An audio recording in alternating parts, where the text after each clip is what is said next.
I'm just going by your scholar and expert, the guy who translates the acts that you.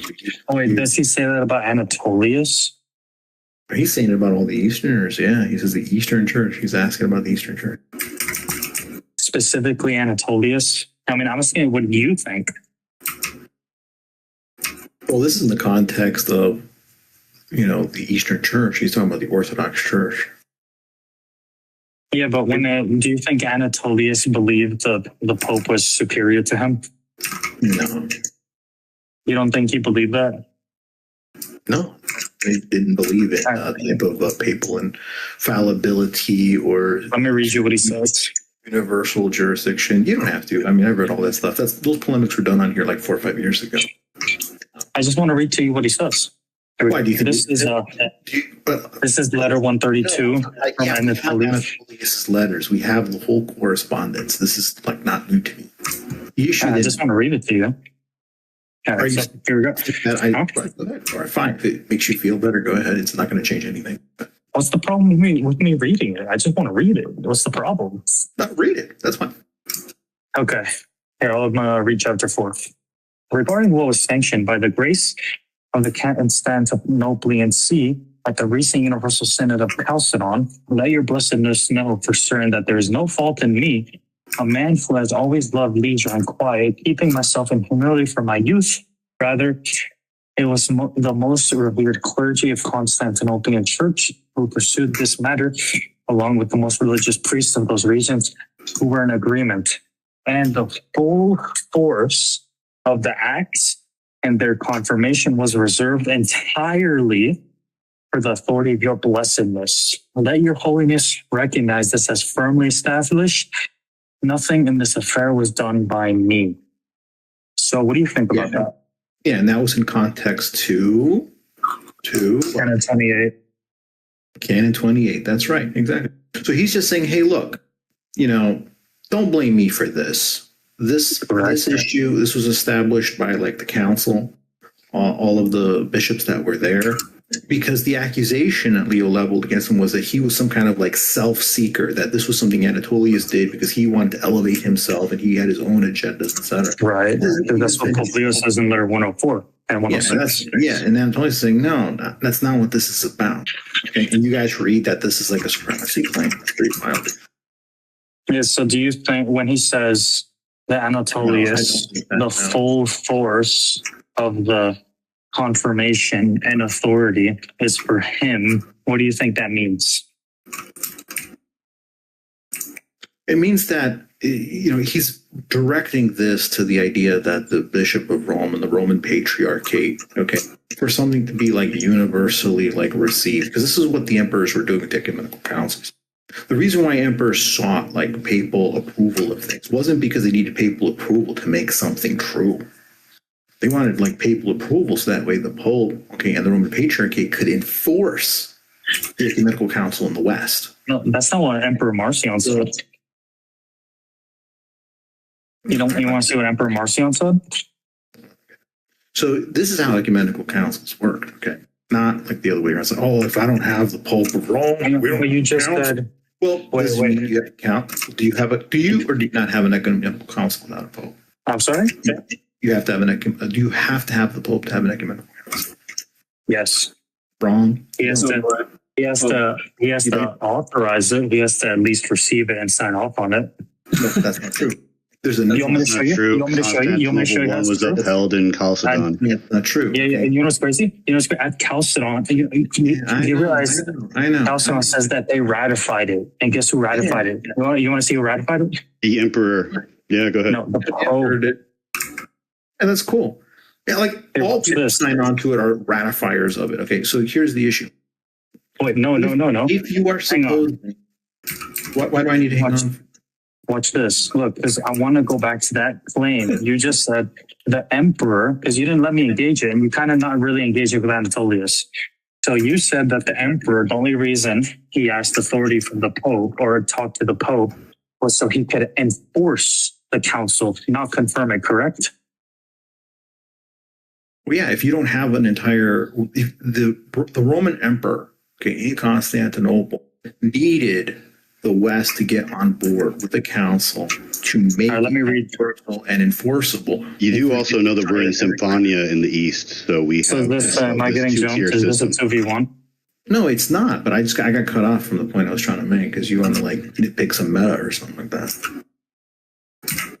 Okay, here, look. I can stay up. Let me read you. This is letter 110 from Emperor Marcion to Pope St. Leo the Great. This is his response to letter 104. Brother, I know This has cast great doubt in the minds of some who are still clinging to the preserved opinion and the depravity of Eutychius, whether your beatitude has confirmed the decrees of the synod. Therefore, may your piety deign to send letters by which it may be made manifest to all the churches and all the people that the acts of the Holy Synod are held by your beatitude, indeed as the befits the Bishop of the Apostolic See. Your holiness has exceedingly ensured by guarding ecclesiastical canons and curbing every novelty, that nothing of the ancient custom or established order inviolably observed until now be altered. right. What's the issue with that? So, in other words, the emperors, are looking for the Bishop of Rome to endorse this. So this way, all dioceses confirm it. follow. Yeah, okay, he'll confirm it. Great. And when he confirms it, he's hoping that by him confirming it, the others in the West will all follow suit and confirm it as well. And any holdouts perhaps in the East. Not that, well, if he confirms it, then it's a done deal. We can just ignore everybody else and not be worried about it. That's kind of like your second millennium papal supremacist. Do you understand the context of that letter? I completely understand. Sway, listen, let me give you some backstory on this, sir, okay? All the papists used to come here back in 2021 and 2022. And I don't care. I don't care if you care. I'm going to say it anyways, okay? And they used to come. Why are we going to this meta? We used to have a channel on here called Theologia, and it was like this text channel for like Ortho Roman Catholic battles on these very top. All these quotes, all these arguments have been in the past. All of these have been debunked. You're like bringing like old school. I really don't care. I don't care about whoever about what. Then why don't you engage it? I am engaging this. You just don't like you're here. You're engaging it by going to a story. No, because you're saying he's just endorsing it. But the emperor is saying he wants him to confirm it. And it's a response to letter 104, which, by the way, is a response to letters 100 from Marcion about Canon 28. Emperor Marcion specifically wrote to Pope St. Leo the Great, asking him to confirm Canon 28. And Pope St. Leo the Great said no in letter 104. And then Emperor Marcion in letter 110 that I just read, I think it's 110, let me check. Yeah, 110, he says he is waiting for the Pope to confirm his decision on that. And he says he's not going to enforce Canon 28 because of Pope St. Leo the Great's letter 104. It's that simple. They enforced Canon 20. The issue is the enforcement. They didn't actually. Yeah, they who's Swapo? Actually did because every ecumenical council. Right. You're wrong. Shut up, though. What? Mm-hmm. Hello? No, they didn't enforce Canon 28 actually. When he was doing Swampo things in the side chat. No, because every council thereafter ranks Constantinople according to 28. So this was no, they don't. In fact, they absolutely do. Read the acts of all the councils after. Let's look at that. When they read the diptychs, in the councils, okay, council 5, 6, and 7, where's Constantinople ordered in there? Okay, let me show you. I'm so glad you brought this up. Give me 1 second.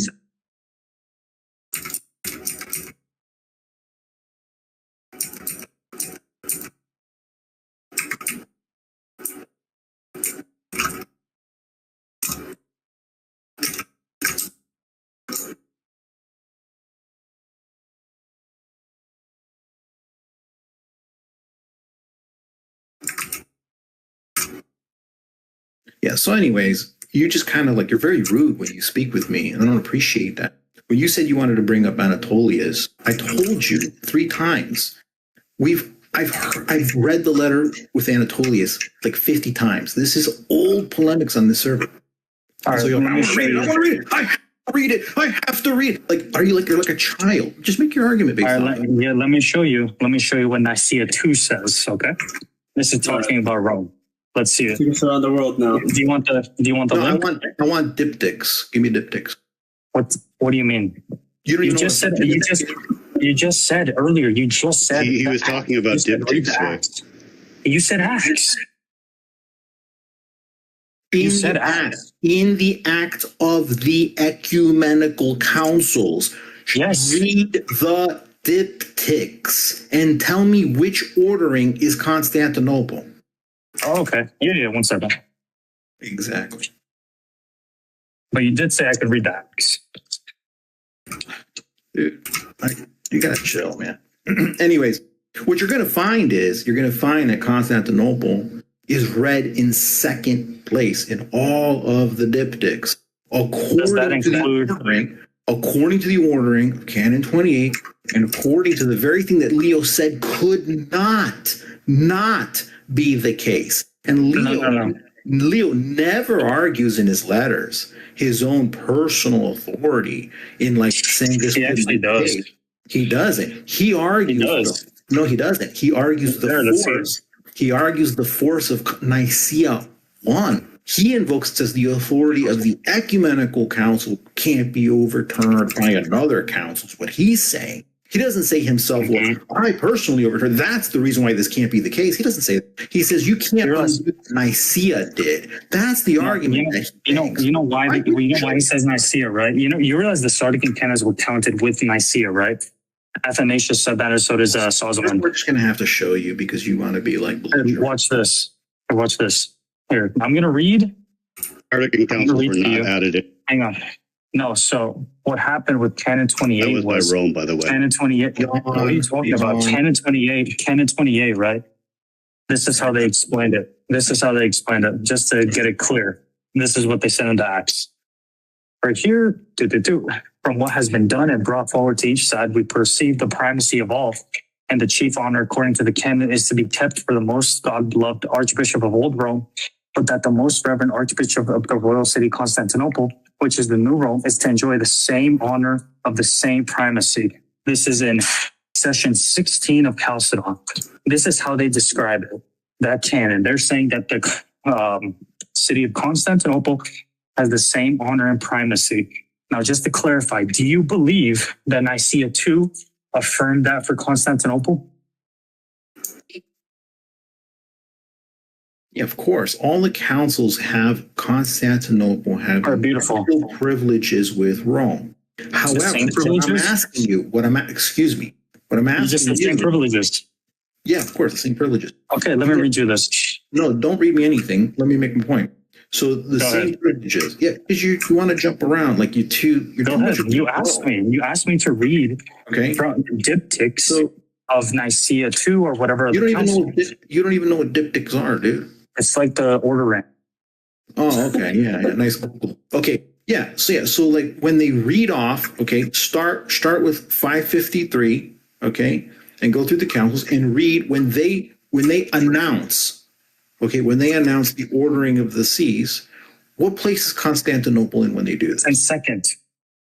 Good. Thank you very much. I don't have an issue. No, that's not a check, man. I'm going to tell you why.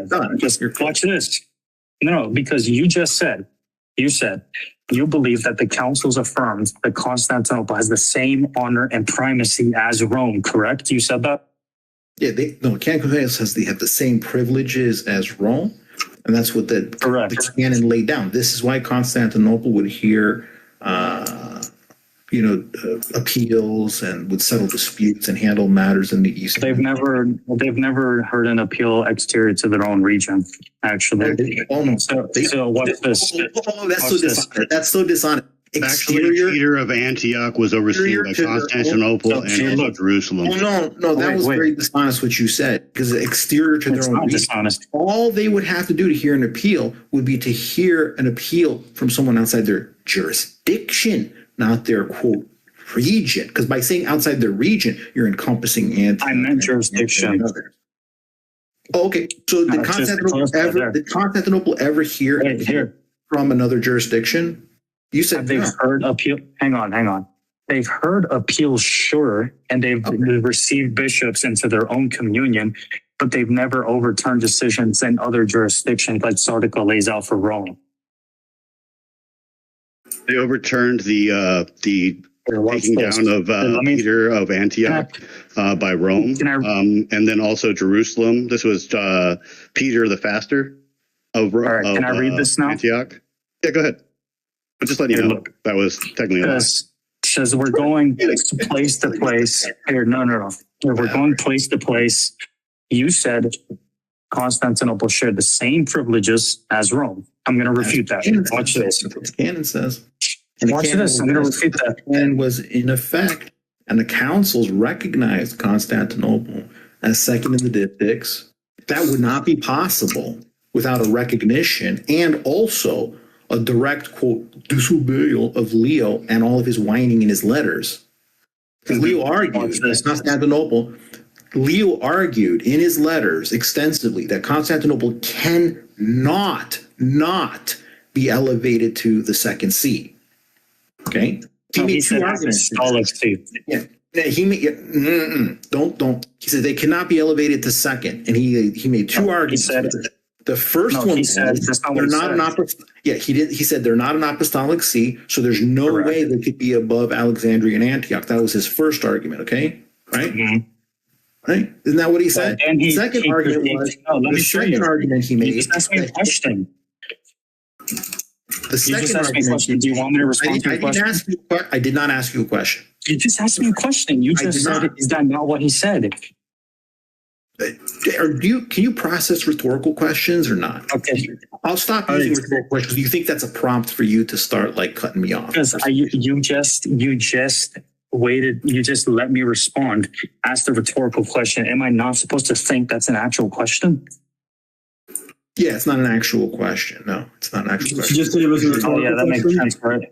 Yeah, that makes a lot of sense. Leo makes two arguments. First, okay, it's not an apostolic see, therefore it could never rise above Alexandria or Antioch to be ranked second. Well, does he say that? The second argument he makes is that this would go contrary and against Nicaea, which is like ultimate authority, and like you can't go against Nicaea. This is what he laid out in his letters, and this is why also when I posted those two videos of Dr. Richard Price, your scholar, not only your scholar, but your foremost expert on Shoutout, and the guy who even translated your Acts and even made the commentaries for it in that 800-page book that you guys download the PDF.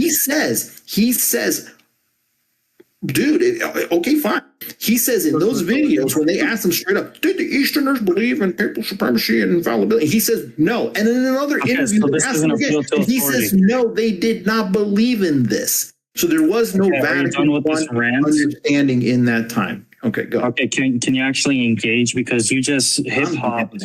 We went from looking at other councils for the diptychs. We went from Leo. You go back to Leo, then you bring up Richard Price as if he's an infallible authority on me. That's an appeal to authority, by the way. I could bring up plenty of scholars on your side. Like, look at the Rooter that completely contradicts history on the Sardican canons and makes you look like a dog. No offense to you. But here, look. So you said, Pope St. Leo the Great, that he said it exceeds the Nicene canons. That's because the Sardican canons were counted with the Nicene canons. And you said that it couldn't be elevated because it's not apostolic see. That is correct. But the problem he had was sharing the privileges. And I'm going to show you this. Watch this. Okay, 1 second. 1 second. Okay, here we go. This is letter 106. Give me a second. Okay, watch this. This is chapter 4. Letter 106 to Anatolius. Right here. Okay.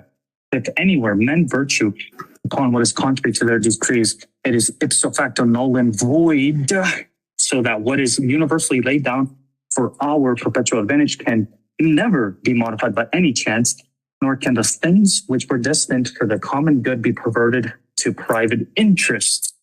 Then he says, right here, okay. In order that when these places have been subjugated to your jurisdiction, all metropolitan bishops might be deprived of their proper honor. And that's when he's referring to moving the seas. So that part, you're not wrong. He didn't want to elevate Constantinople. I want to respond to the part about you said they have equal privileges. That's never been the case. I'm going to show you what Pope Gelasius says about this. How do you deal with Pope Gelasius? Okay. Wait, does he not write back to the African bishops? No, the argument, you need to track it before freaking out and like frantically typing away. You said the argument is that hang on. Canon 28 was enforced and in effect in the East. This is what I said. And you said, you said in the no, you didn't say in the East. Yeah, absolutely, it was. That's you what said I said. Strictly in the East. Strictly in the East. No, you didn't say that. I absolutely did. Okay. So you're saying that you said it's strictly in the East and it's not among the West as well? No, not for a while. It wasn't like because Leo. Okay, now you're just changing up. I'm not changing anything. This is straight up. No, like Slap has been streaming this the whole time. Do I need to go back and check? You can check whatever you want. Leo, it's not disputed that Leo rejected this canon, had a beef with it, and that this wasn't recognized. He had a beef with the honor. Several hundred centuries, like not hundreds, but several hundred years later, whatnot. The problem with this thinking is where you guys say, well, Leo didn't accept it, therefore it simply wasn't in effect or in force in the church. It's fallacious because the ecumenical councils recognize. Okay, now you're saying it's ecumenical. I'm not saying second. I'm saying because the ecumenical council recognize the fact that Constantinople is second in the diptychs. Okay, no, and that's fine. Constantinople, heard appeals and took these kind of action. This was in effect. Okay, hang on. Yeah. So just you said wait. Let me ask you a question because you changed up. I'm going to clarify with you. When it comes to the ecumenical, when it comes to the ecumenical level, right? Did Constantinople share the exact same privileges, primacy, and honor as Rome on the ecumenical level? Yes, according to Canon 28, they do. Spread to the West as well, or just the East?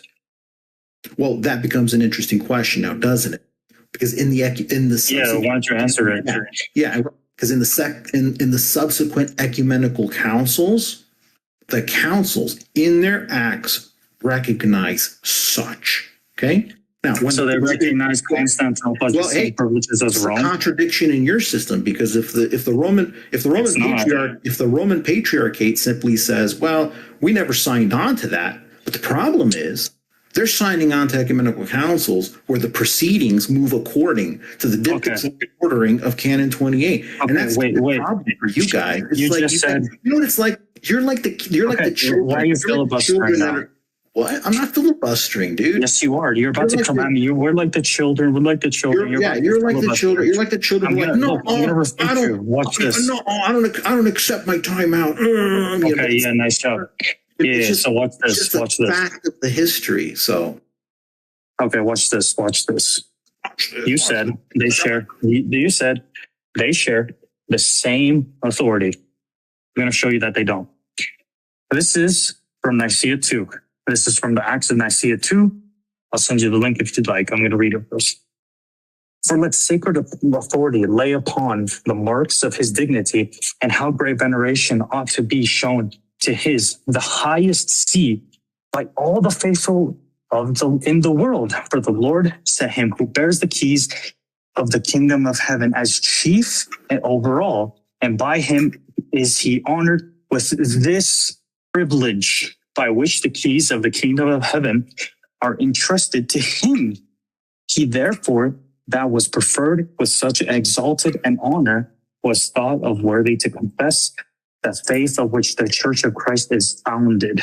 So, I'll keep reading a little more just for more context. A blessed reward followed that blessed confession by preaching of I'm the stairmaster, of which the Holy Universal Church was illuminated, and from it the other churches of God have derived the proofs of faith. For the blessed Peter himself, the chief of the apostles, who sat in the apostolic see, left his chiefship of apostolate and pastoral care to his successors, or to sit in his most holy seat forever, and that power of authority which he received from the Lord God our Savior, he do bestowed and delivered by divine command to the pontiffs, his successors. So do you think this really teaches that Constantinople also has this privilege? Yeah, of course. Where does it say that? Where does it say?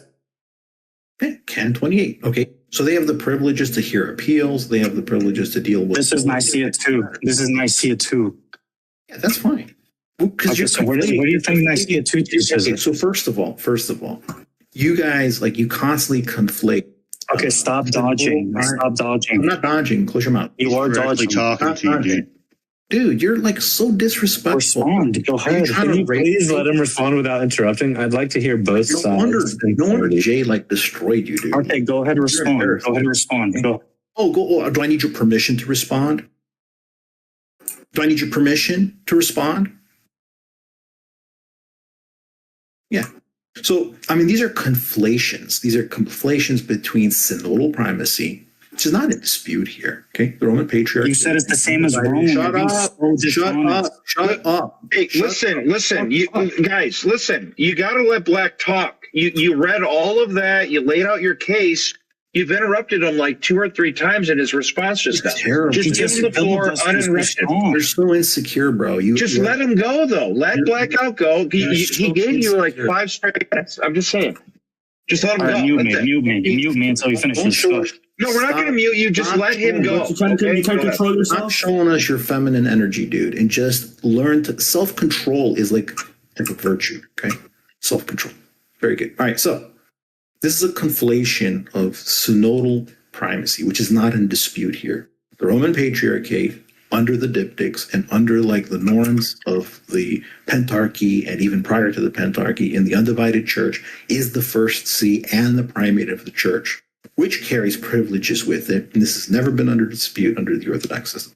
The question is whether or not Constantinople can A, be elevated above the other apostolic sees, which Leo vehemently and completely wanted to reject, and whether or not they had privileges like Rome did in order to be able to hear appeals and handle matters in the East, which Rome could not handle if you knew anything about what happened after the 470s, for example. So this is kind of the context of. And under this, it is the case then that Constantinople I was indeed elevated to the second see above the apostolic sees that Leo said couldn't be the case. They were enumerated this way. They were listed this way. They were proclaimed this way in every subsequent ecumenical council, no matter how much you want to cry about it. That's the case. These are councils that well, it's ours, not yours. Your church comes hundreds of years later when you schism.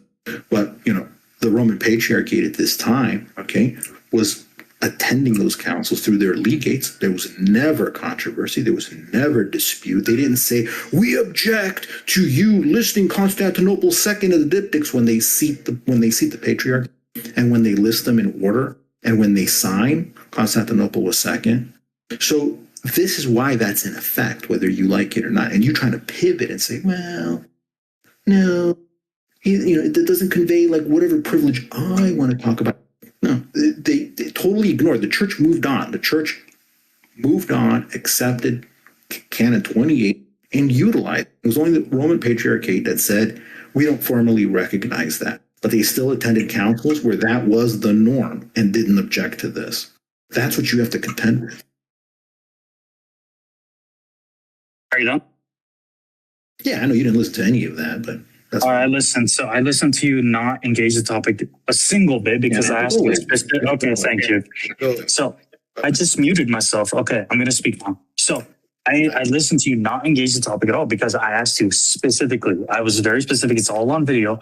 I said, does Constantinople share the same privileges as Rome? I even asked you specifically on the ecumenical level. You said the ecumenical councils teach this, but Nicaea 2 is. I'm sorry, I was deaf and I didn't hear what you said. Okay, thank you very much. A shorter argument, please. Can you give us a 30-second TikTok argument? So am I going to get to respond? I understand I interrupted you, and that's my bad. I guess I got a little excited. But just let me know when you a little bit excited. Because you're being dishonest. When you're being dishonest right now. I can just accuse you. Yeah, sure. You're dishonest. No, because you want to come. Listen, are you going to engage? Okay, thank you. I'm trying to engage. Are you going to keep interrupting me now? Like in the middle of somebody's reply, you just randomly come out and accuse them of not engaging with the topic. These are like you didn't engage with the topic. Like you're not engaging with the topic. It's all in video. It's all on video. I asked you specifically. It's wrong. Excuse me. Excuse me. It's all on video. You didn't engage because I asked you, does Nicaea 2 teach this? It's on video. You said Constantinople shares the same privileges on the ecumenical level. The ecumenical councils teach this. But I just showed you Nicaea 2 clearly taught that Rome had a pastoral care. Excuse me. Excuse me. Excuse me. Excuse me. Excuse me. Excuse me. I'm dealing with it right now. Non-excused. I'm dealing with it right now. So Nicaea 2 clearly teaches that Rome is unique. Does not. Okay. I mean, look how much you have to jump around, dude. It's like ridiculous. You jump from one thing to another, to another, to another. You came in here and you wanted to push around on like Chalcedon. Okay. And you're actually the one who brought up Anatolius. I didn't bring up Anatolius. You wanted to bring up Anatolius's letter. You want to bring up his letter and saying, well, no, he was pleading and saying, like, as if his letter is a recognition of some kind of like Vatican I supremacy. It is no such thing. Like, no one seriously thinks this. Even your own scholar, Dr. Richard Price, doesn't think this. He said, well, did appeal to the authority? Well, he's a better authority than you, that's for sure. Okay. So, whatever, dude. You're cringe, man. You just like screaming at people, use these lame tactics, and you tell people, you're just not engaging. I'm directly engaging the topic. Here, let me flood the chat with some like quote mics too, so choke on those. Hold on, I kind of did the one with didn't engage. You didn't engage at all, actually. Rock thing. I asked specifically. Watch, I'm gonna get this clip from Slab's stream. I asked you specifically. Does Nicaea 2 teach this? And does excuse me? Excuse me. Excuse me. I was talking. Excuse me. I have to do some reading as well.